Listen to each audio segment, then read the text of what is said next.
शिवसेनेचे नेते रामदास कदम हे सध्या भाजपवर प्रचंड चिडलेले आहेत। आमचा केसाने गळा कापू नका असा इशाराच त्यांनी आता भाजपला दिलाय। आक्रमक आणि लढवय्या असलेले कदम यांच्या चेहऱ्यावर त्यांच्या भावना दिसून येत आहेत। भाजपवर चिडण्याचं त्यांचं कारण हे दापोली विधानसभा मतदारसंघाच्या राजकारणापुरतंच मर्यादित नाहीये। कदम यांचे पुत्र योगेश कदम हे या मतदारसंघाचे आमदार आहेत। त्यांचेच कार्यकर्ते फोडण्याचं काम भाजपने केलंय। त्यासाठी गोव्याचे मुख्यमंत्री प्रमोद सावंत हे या कार्यक्रमासाठी आले होते। बांधकाम मंत्री रवींद्र चव्हाण यांच्या पुढाकाराने हा कार्यक्रम झाला आणि त्यातूनच ही ठिणगी पेटली। भाजपला आम्ही जशास तसं उत्तर देऊ असं आता योगेश कदम यांनीही सांगून टाकले। याआधी रत्नागिरी लोकसभा मतदारसंघातील वादावरून सुद्धा कदम यांनी भाजपला लक्ष केलं होतं। हा मतदारसंघ शिवसेनेचा आहे आणि आम्हीच तिथून लढणार असंही त्यांनी निक्षून सांगितले। उद्योग मंत्री उदय सामंत यांचे बंधू किरण हे याच मतदारसंघातून तयारीला लागलेत। भाजपला हा मतदारसंघ आता आपल्याकडे हवाय आणि नारायण राणे यांना तिथून उमेदवारी देण्याचं भाजपचं नियोजन आहे। यास कदम यांनी विरोध केलाय, पण वादाचा मूळ विषय हा रत्नागिरी मतदारसंघ नाहीये। लोकसभेच्या जागा वाटपात एकनाथ शिंदे यांची कोंडी होतीये आणि त्यातूनच शिवसेना मोठी नाराज आहे। भाजपनं माझं ते माझं आणि तुझं ते पण माझं अशी भूमिका एकनाथ शिंदे यांच्यासोबत घेतली। केंद्रीय मंत्री अमित शहा यांच्यासोबत झालेल्या जागा वाटपाच्या बैठकीनंतर रामदास कदम यांनी अशी तोफ डागणं याला एक वेगळं महत्त्व आहे। त्यामुळे कदम हेच शिंदेंच्या मनातील खदखद व्यक्त करतायत असंच मानलं जाते। त्यामुळे या वादाची कारणं नक्की काय काय आहेत ते सविस्तर पाहूयात। पहिलं कारण म्हणजे एकनाथ शिंदे हे काही ठाकरे नाहीयेत। बाळासाहेब ठाकरे यांच्याशी युती करताना भाजपचे नेते किती ताणायचे याचा विचार करत, उद्धव ठाकरे हे पण भाजपशी सन्मानाने समझोता करत, पटलं नाही तर भाजपशी दोनदा युती तोडण्याचं धाडस सुद्धा त्यांनी दाखवले। पण एकनाथ शिंदे हे काही ठाकरे नाहीत। भाजपच्या पाठिंब्यावर ते मुख्यमंत्री असल्याने भाजप त्यांना गृहीत धरत आहे अशी भावना शिंदेंच्या कार्यकर्त्यांच्या मनात आहे आणि त्याचाच पडसाद हे जागा वाटपाच्या बोलण्यांवर पडलेले आहेत। एकनाथ शिंदे हे कायदेशीरदृष्ट्या जरी शिवसेनेचे प्रमुख ठरले असले तरीही भाजप मूळच्या शिवसेनेप्रमाणे त्यांना जागा देण्यास तयार नाहीये। दुसरं कारण आहे माझं ते पण माझंच आणि तुझं ते सुद्धा माझंच अशी भाजपची भूमिका। शिंदे यांची ताकद मूळच्या शिवसेनेप्रमाणे नाही हे भाजपला माहितीये।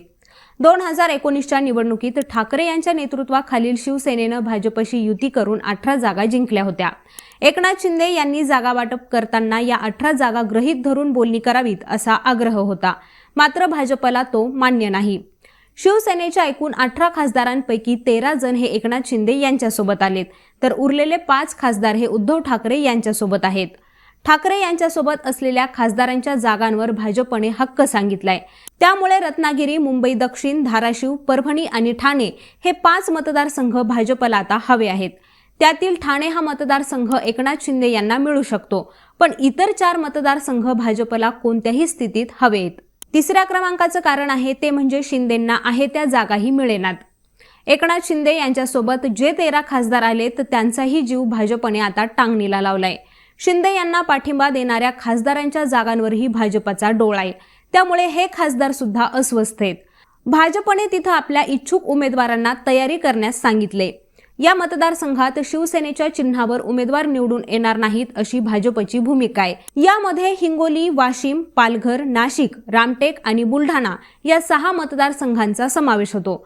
त्यामुळे शिंदे यांना साथ देऊन सुद्धा यातील काही खासदारांना आपलं राजकीय करिअर धोक्यात येण्याची भीती वाटतेय। आता चौथ्या क्रमांकाचं कारण आहे ते म्हणजे उमेदवार शिंदेंचेच पण चिन्ह मात्र कमळाचं। एकनाथ शिंदे यांना पाठिंबा देणाऱ्या खासदारांना भाजपनं आता दुसरं लॉलीपॉप दाखवले। तुम्हाला धनुष्यबाण चिन्हावर निवडून येण्यास भीती वाटत असेल तर कमळ चिन्ह देण्याची भाजपची तयारी आहे आणि याचाही शिंदेंच्या डोक्याला ताप आहे। त्यामुळे आपले उमेदवार भाजप पळवत असल्याचं त्यांच्या समर्थकांना वाटते।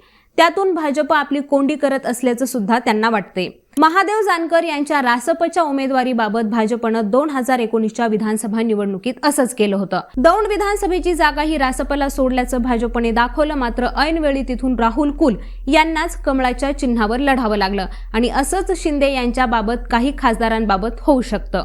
याशिवाय 5व्या क्रमांकाचं आणि सगळ्यात महत्त्वाचं कारण म्हणजे एकनाथ शिंदे यांना फक्त 4 जागा मिळणार याची भीती आहे। या सगळ्या पार्श्वभूमीवर एकनाथ शिंदेंना लोकसभा निवडणुकीसाठी फक्त 4च जागा राहतील असं वाटते। यामुळे भाजपने याच आकड्याने चर्चेची सुरुवात केली। त्यातून शिंदेंच्या गटात आणखी अस्वस्थता पसरली। शिवसेनेला जेवढ्या जागा मिळतील तितक्याच जागा आम्हाला मिळाव्यात अशी राष्ट्रवादीने मागणी केली आहे. म्हणजेच शिंदे यांना 8 जागा मिळाल्या तर तेवढ्याच राष्ट्रवादीला पण हव्यात आणि प्रत्यक्षात भाजपनं नेमकं याच्या उलट करण्याचा प्लॅन केलाय. राष्ट्रवादी काँग्रेसला 4 जागा मिळणार आहेत कारण त्यांचे तेवढेच खासदार निवडून आले होते आणि तितक्याच जागा आम्ही शिवसेनेला देऊ अशी चर्चेची सुरुवात झाल्यानं सेना नेते सुद्धा आता त्रस्त आहेत. जागा वाटप कसं होणार याचं कोणतंच सूत्र भाजप सेनेच्या मनासारखं ठरवू देत नाहीये. भाजपच्या या रणनीतीला वैतागलेल्या रामदास कदम यांच्या रूपानेच मग शिवसेनेने आपल्या भावनांना सुद्धा वाट मोकळी करून दिली आहे. भाजपवर दबाव टाकण्याचाच हा प्रकार होता.